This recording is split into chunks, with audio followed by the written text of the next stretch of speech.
Hello friends, welcome to my YouTube channel GDS GK classes. साथियों, daily सुबह के 11 बजे जैसा कि मैंने आपको बताया था कि एसएससी जीडी कांस्टेबल की बैच चलती है, जिसमें आपको स्टैटिक जीके और हिंदी ग्रामर की क्लास उपलब्ध कराई जाती है। तो अभी हिंदी के लिए हमने मात्र 3 सेट दिया हुआ है। अगर जो आपको हिंदी का प्रैक्टिस सेट चाहिए, हर एक टॉपिक से क्वेश्चन, तो इसके लिए आपको कमेंट करना पड़ेगा। कम से कम 10 से 15 लोग कमेंट करेंगे तो उसके अनुरूप ही ये क्लास डेली 11 बजे शिफ्ट की जाएगी स्टैटिक जीके की जगह पे। तो साथियों, चलिए आज के इंपॉर्टेंट सीरीज को देखेंगे। प्रीवियस ईयर के क्वेश्चन भी सम्मिलित हैं। वीडियो पसंद है तो लाइक कमेंट शेयर करिएगा, चैनल को सपोर्ट करिएगा। फर्स्ट क्वेश्चन है कि द्वितीय विश्व युद्ध के दौरान कौन सा देश सर्वोच्च शक्तियों का एक हिस्सा था। तो 1939 से 45 तक ये युद्ध चला था, जिसमें सर्वोच्च शक्तियों का एक हिस्सा था इसमें से हंगरी बुडापेस्ट इसकी राजधानी है, हंगरी देश की। तो ये हंगरी था जो द्वितीय विश्व युद्ध के दौरान सर्वोच्च शक्तियों का एक हिस्सा था। 1914 से 18 तक प्रथम विश्व युद्ध हुआ था, याद रखिएगा, प्रथम विश्व युद्ध हुआ था, ठीक है। और द्वितीय विश्व युद्ध की बात करेंगे तो 1939 और 45 में हुआ था, जिसमें धुरी राष्ट्र थे और एक शक्तिशाली राष्ट्र भी था, ठीक। तो ये जो हंगरी था ये आपके दूसरे विश्व युद्ध का हिस्सा था। तो यहाँ पे आपका option number D question right answer हो जाएगा। इसके बाद है भारतीय महाद्वीप में पहला उद्यान मकबरा कौन सा था। भारतीय महाद्वीप में पहला उद्यान मकबरा, यहाँ पे कह रहा है उद्यान मकबरा, मतलब मकबरे के चारों तरफ उद्यान यानी बगीचा रहेंगे, फुलवारी रहेगी, ठीक है। तो भारतीय महाद्वीप में पहला उद्यान मकबरा था आपके हुमायूं के मकबरा का। तो यहाँ पे आपका डी ऑप्शन करेक्ट हो जाएगा कि भारतीय महाद्वीप में पहला उद्यान मकबरा हुमायूं का मकबरा था। नेक्स्ट क्वेश्चन की बात करेंगे, खजुराहो का स्मारक समूह किस राजवंश से संबंधित है। तो खजुराहो का स्मारक जो समूह है साथियों, इसकी अगर जो हम बात करेंगे तो खजुराहो मध्य प्रदेश में स्थित है और ये चंदेल राजाओं से संबंधित ये खजुराहो का स्मारक समूह है। तो ऑप्शन नंबर यहाँ पे आपका बी करेक्ट हो जाएगा।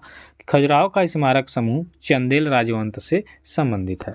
इसके बाद आपका क्वेश्चन हो जाएगा, सिंधु घाटी स्थल कालीबंगा किस प्रदेश में है। तो सिंधु घाटी स्थल, देखिए भारत की सबसे प्राचीन सभ्यता है आपकी सिंधु घाटी सभ्यता, जिसको हम लोग हड़प्पा इंडस वैली सिविलाइजेशन भी कहते हैं, हड़प्पा सभ्यता भी कहते हैं, ठीक है, सिंधु सभ्यता भी कहते हैं। तो ये सिंधु घाटी स्थल कालीबंगा की बात कर लेंगे तो ये आपके राजस्थान राज्य में स्थित है।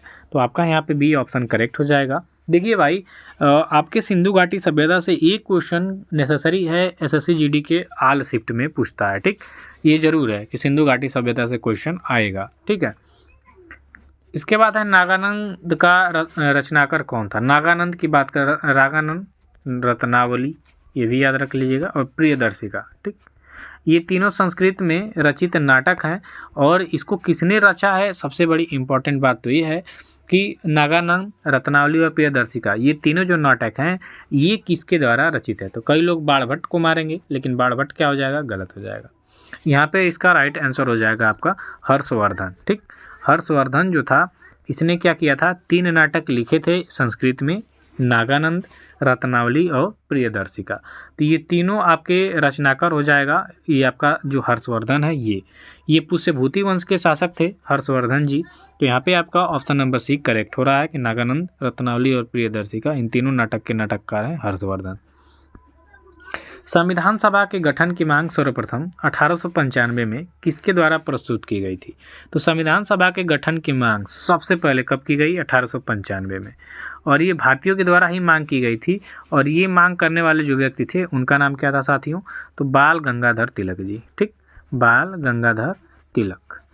गंगाधर तिलक की बात करेंगे तो ये महाराष्ट्र के काफ़ी सक्रिय नेता भी थे और इन्हीं की वजह से जो गणेश चतुर्थी मनाई जाती है, इन्हीं ने शुरुआत किया था महाराष्ट्र में गणेश चतुर्थी का, ठीक है। तो यहाँ पे आपका ऑप्शन नंबर ए हो जाएगा कि संविधान सभा के गठन की मांग सर्वप्रथम 1895 में बाल गंगाधर तिलक के द्वारा स्टार्ट किया गया। तो ये आपका या प्रस्तुत किया गया, ये ऑप्शन करेक्ट हो जा रहा है यहाँ पे। इसके बाद आपका नेक्स्ट क्वेश्चन की बात कर लेंगे कि भारतीय संविधान सभा में महिला सदस्यों की कुल संख्या कितनी थी।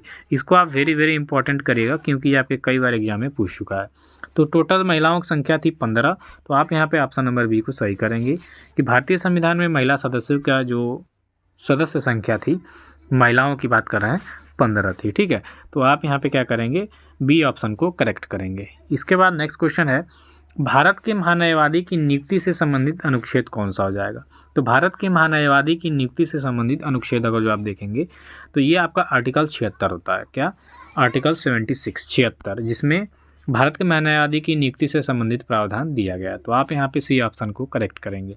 इसके बाद है कर्क रेखा कहाँ से नहीं गुजरती है। तो कर्क रेखा इसमें से आप देखेंगे तो भैया सीधा बात है नेपाल से नहीं गुजरेगी, ठीक है। बाकी आपके म्यांमार, बांग्लादेश और चीन, इन तीनों देश से होकर गुजरती है। भारत से भी होकर गुजरती है, भारत के 8 राज्यों से होकर गुजरती है, ठीक।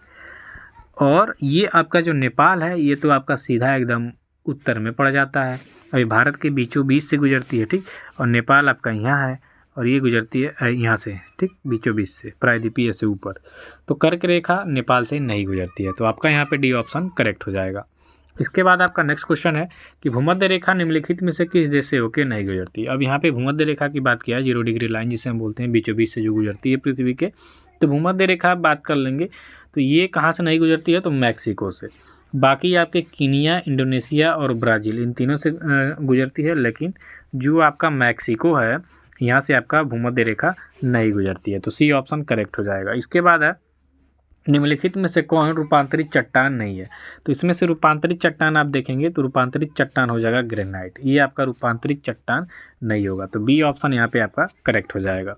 नेक्स्ट क्वेश्चन की देखेंगे कि गंगा और ब्रह्मपुत्र की संयुक्त जलधारा किस नाम से जानी जाती है। तो गंगा और ब्रह्मपुत्र की जो संयुक्त जलधारा है ये जानी जाती है आपका किससे, मेघना से। तो ऑप्शन नंबर ए यहाँ पर आपका करेक्ट हो जाएगा कि जो मेघना है ये गंगा और ब्रह्मपुत्र की संयुक्त जलधारा के नाम से जानी जाती है। ए ऑप्शन करेक्ट हो जाएगा।